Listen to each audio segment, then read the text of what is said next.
Yo, come check out the Who's the Greatest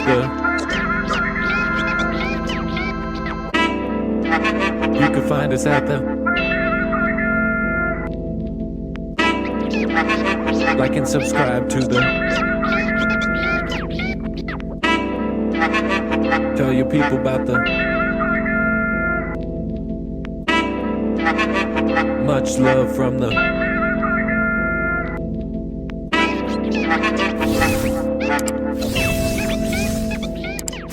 to build a real relationship. Like Gabriel G, bro, like he makes me feel genuine. Like his shit feels real. He's shared personal stuff. He's reached out to me. He's pinged me multiple times. You know what I mean? Like he seems like he genuine. He tells it to everybody that I'm a real one. You know what I mean? And like he expresses that like he's true and I'm true. That's what I really, really want. But at the same time, like I have to network and have to do it like work, right? And I know I am not gonna line up with people the way that I do with G-Bro or the way that I do with you. So yeah, there is work and it is like fake in some sense, but within that fakeness, like there is a chance to build something real. So like there's always that. So it's like I'm working for the fakeness as well as working for the realness with the understanding that the realness is literally a needle in a haystack, a 1 in a million. You know what I mean? So I try to at least take the 15 minutes that it takes once or twice a week to be like, hey man, much love. I haven't seen you, you know? I hope maybe we could make plans within my confinement and your confinement of fucking what life is and take an hour to just sit down and chat and have a good time, you know? And actually, to be honest, I have to shout out fucking Discord and just technology in general to be able to sit right now. I would, not to say I wouldn't, I would definitely take the time to drive down to you and drive back. But it's such a hassle for either one of us with work and school and kids and just life and whatever to make the trip. But to be able to go like, hey man, I've actually been trying to establish that with you. It's like, hey man, do you have time to sit and talk for an hour? That maybe I wouldn't have been willing to drive to your house tonight because I'm tired or you're tired. Maybe you don't want to have people over. Your house is dirty. My house is dirty. Oh, mine's clean now. I had a bitch cool. over. That has changed my life a lot. That has changed my feeling with people a lot. And I'm not ashamed to like go out of my way to call somebody, you know, and say, "Hey man, how you doing?" And I hear you. What's funny is like you go like, "Oh, I picked up like we just talked and you knew how I'm doing. So maybe you're feeling some type of way." I didn't know that I was doing that, but maybe I was a little bit, you know? Maybe I needed this, right. You know? Yeah. So that's now cool. You're self-aware maybe. A little bit more. Like, and I at one point and this is me through therapy, and I at one point just felt like I had problems and didn't really have problems, and because of that feeling of having problems, I decided to put myself in situations that caused me to have a multitude of problems. That at which point, not only did I then need to solve all these problems that I had now created for myself, but I also then needed to get back to this little pinpoint of what this problem was. Do you personally recognize this within your own life as well as you do with others? Correct. There's a lot of things I don't recognize, but there's a lot of things that I do recognize, and a lot of things that I work on regularly. Or sometimes the best way to work on it is like abstinence. Do you feel like you said, pulling yourself out of situations? Well, and I've talked to a lot of people about this, and this is only for me and for my depression. I literally remove myself from everything. Yeah. My solution was to your flight. Goodbye to all. Yeah. And then I can build back. Yeah. and I have to make a cognizant recognition of okay, I'm going to introduce this element. That's not a good element. That doesn't make me feel good. And the bad thing is for me, I've had to, like, I have to make decisions that aren't particularly nice in situations that are related to other people that are personally beneficial, though. Until I think that um I personally, or they have changed, or I personally can work with it and make it to where it doesn't make me feel bad, to where I'm gonna think about it. Well, having boundaries is perfectly fine. I agree. Yeah, I understand. So don't confuse what certain things with boundaries. And there's unhealthy boundaries and there's a there's mixture really between healthy the ones. two. Me and Ryan got kicked out of a Walmart together, so at that point Nice. we were on the same side, you know. Yeah, Exactly.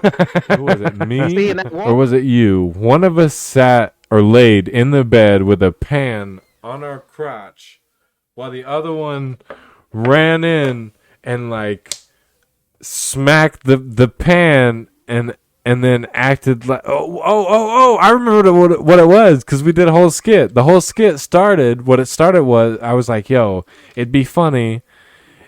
It may not have been me. I'm not trying to take the credit. I just mean one of us came up with like, oh, it'd be funny if we did like a whipped cream thing. So I'm like, and you were the one that pretended like you were asleep with the whipped cream. So it had to be me with a nut tap. already feel the cringe. It was cringy. It was cringy. But we had, like, also remember, we're on like Razor flip phones at the time.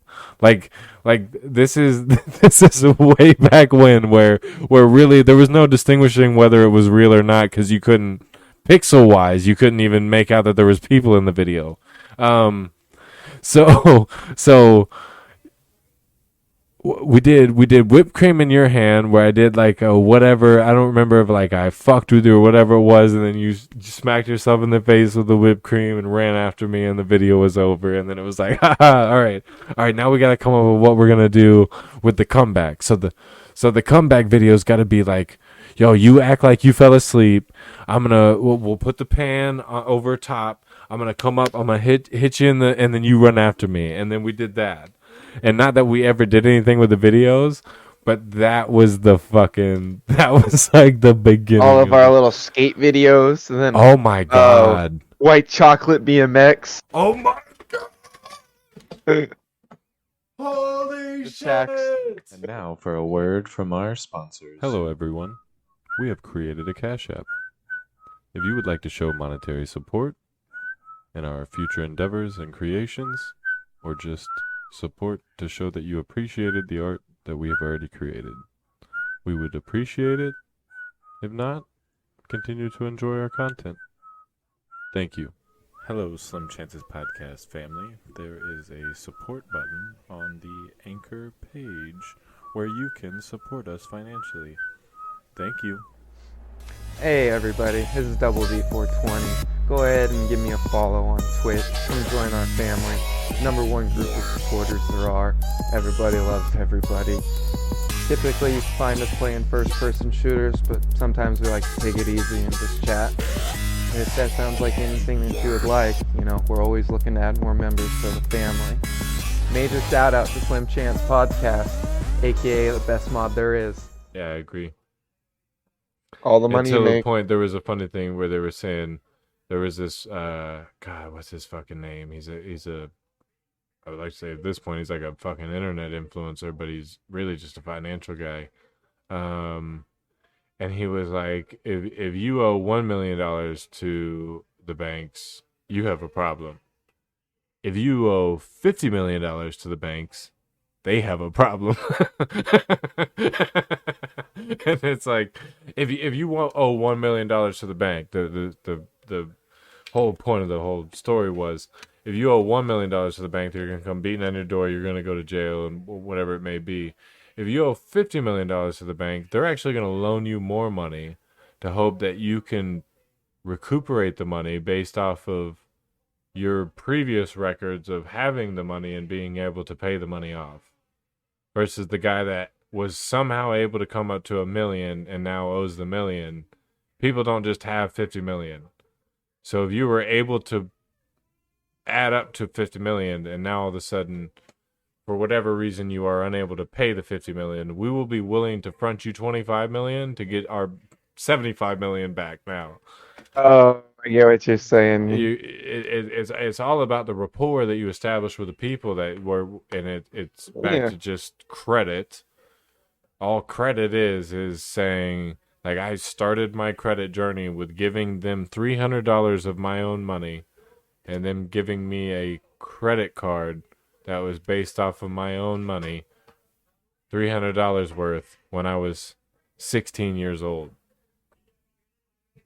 A secured credit card.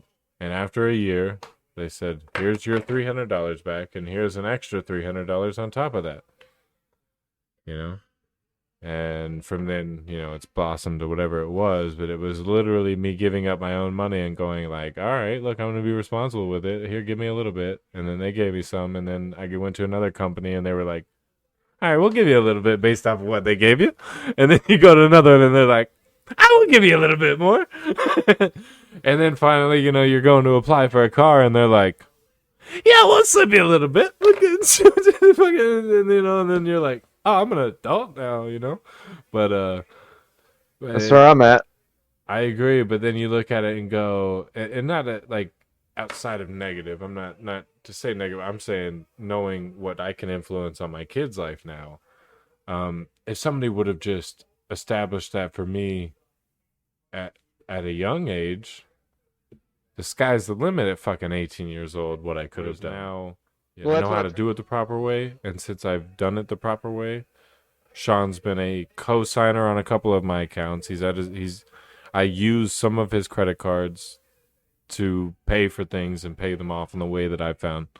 Point being, imagine if you would have had the credit to not need a fucking co-signer at whatever age. That's what I mean. At 18 years old, if you have 10 years worth of credit at 18, I opened up Sean's first credit card, I think, at 8, if I'm not mistaken. At this point, I think he's got 6 or 7, and that's still, he's not even 10 yet. Let's say even 8 years at 18 is great, but 10 years at 18 of established credit, good credit, established credit at 18 years old is fucking. I don't have 10 years of established credit right now. Right, exactly. You know, and so he could walk up into fucking Tesla and pull off the lot without any money down. And that's the goal. And that's the goal. And then as a father, really the goal is also to like be able to have that, and then also establish like respect and still like fucking hardship and all the shit you had to go through that made you a good person, to respect all that, but to have it anyways. You know, it's like fuck. It's like, I want you to have everything that I never had. I fucking love you to death. But at the same time, it's like, I'll smack you in your fucking mouth if you talk back to me. I swear to God. Fuck yeah. So it's weird. But, I mean, we've done good so far, you know, so. God, so his credit's probably high as fuck.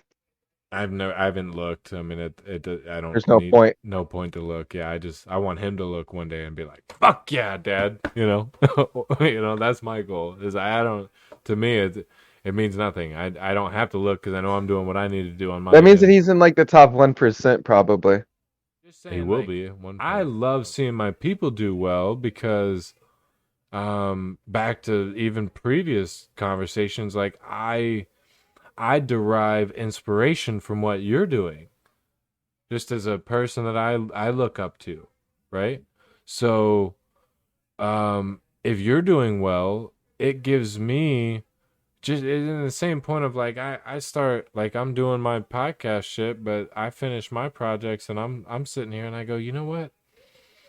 I don't even take the time to message you to go give me access to your shit. I'm like, I'm gonna fucking do it myself, you know?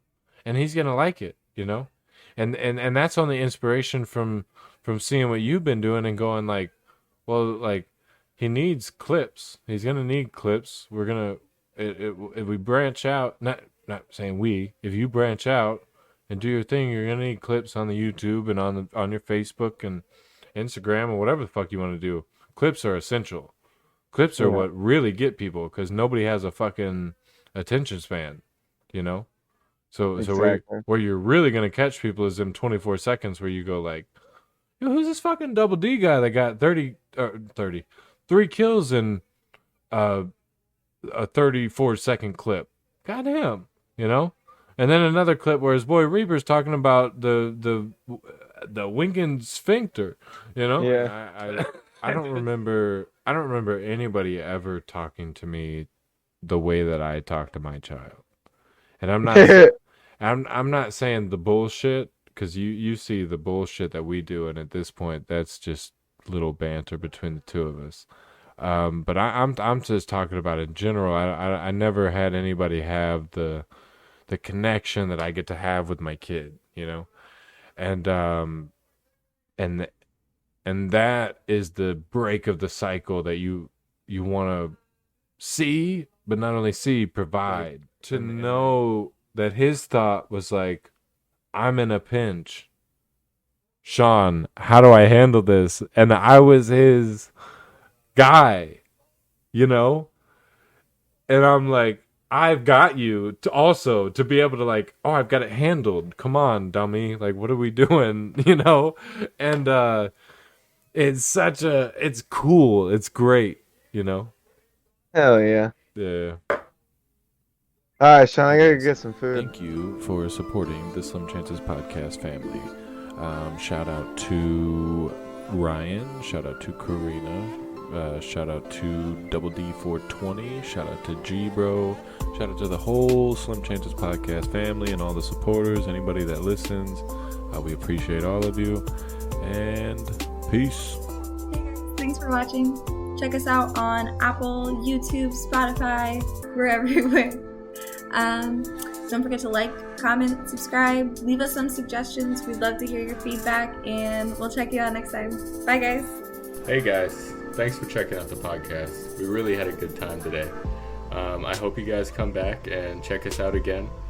You feel free to like and subscribe, and we would love to see you as a regular viewer. Thank you so much.